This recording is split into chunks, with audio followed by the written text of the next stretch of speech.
Hello and welcome to my channel today, Boo Snakes and More. Today we're going to be talking about Batman The Long Halloween, Chapter 3. So please like this video and subscribe to the channel.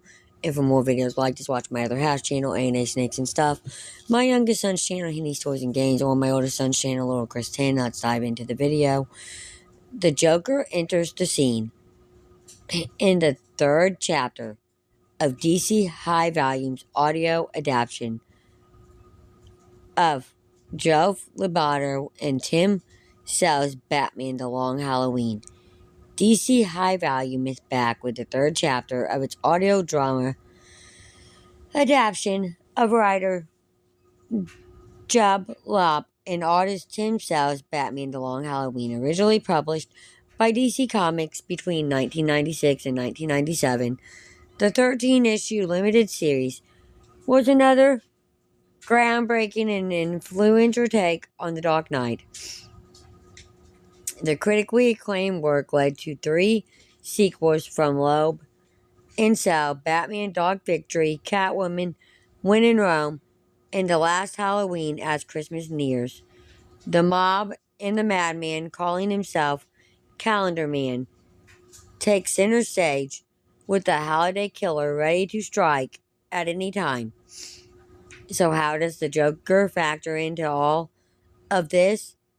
Is there a closer connection between Halliday and the clown prince of crime than Batman realizes? Or is the Joker looking for the same answers that the Dark Knight seeks, but for different reasons?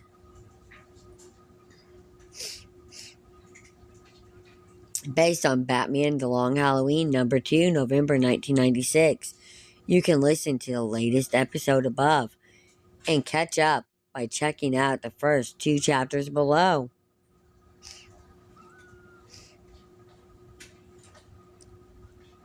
Catwoman, the Joker, Poison Ivy, the Riddler. Any one of these supervillains may prove to be the mysterious serial killer known as Halliday, a murderer who kills, according to the calendar. Still early in his crime-fighting career, Batman must hone his detective skills to uncover the culprit's identity before they kill again. This episode is based on Batman The Long Halloween #1, October 1996, written by Jeb Loeb with artwork by Tim Sale.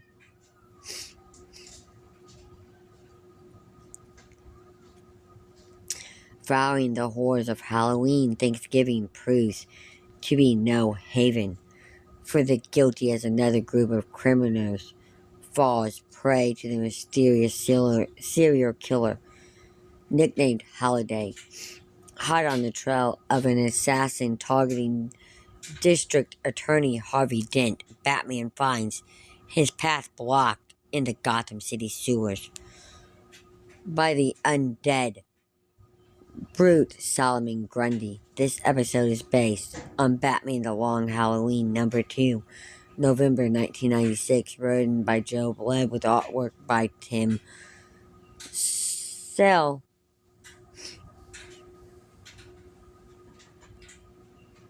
Batman Year One from Frank Miller and David Machinsky, originally published in 1987 by DC Comics.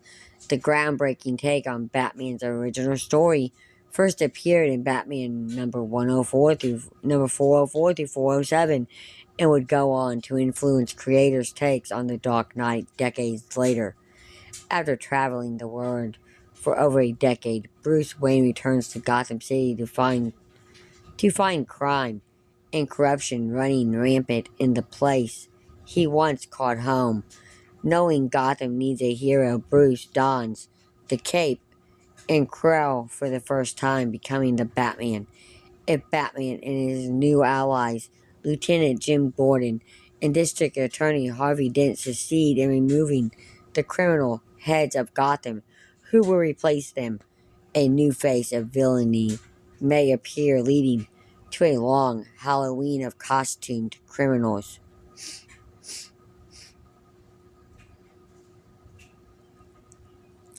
Dive into the shadows of Gotham City as Bruce Wayne's transformation into the Dark Knight begins, returning home for the first time in years. Bruce combats his own demons while struggling to topple the corrupt political system investing in the city. Meanwhile, young Lieutenant Jim Gordon arrives in Gotham with a similar mission in mind. This episode is based on Batman number 404, January 1987, written by Frank Miller with artwork by David Machinsky.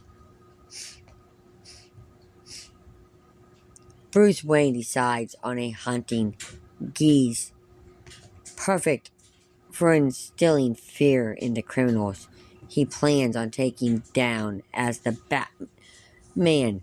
But it looks like his campaign against crime may be too effective as Gotham City's corrupt officials order Lieutenant Jim Gordon and the police to take the Dark Knight down. This episode is based on Batman number 405, February 1987, written by Frank Miller with artwork by David Machinsky.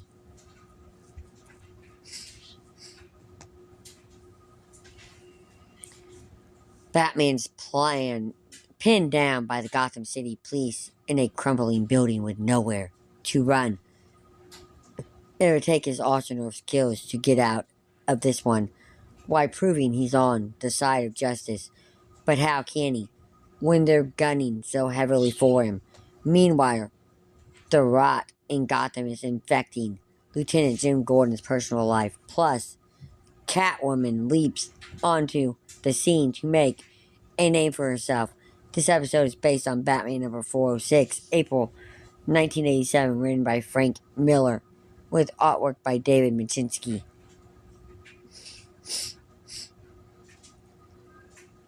Lieutenant Jim Gordon has been learning his way on the streets of Gotham City, almost in step with Batman. But just as the two finally start to see eye to eye, Gotham's criminal underworld has other plans for Gordon and Batman. Can they work together for the greater good of the city? This episode is based on Batman number 407, May 1987, written by Frank Miller and with artwork by David Machinsky. You can check out DC High Volume Audio Adaptions every Wednesday, wherever you happen to check out your podcast. It'll be interesting to see if we get a few for Superman before DC Studios feature film drops in the summer. Thank you for watching this video and peace out to the next one.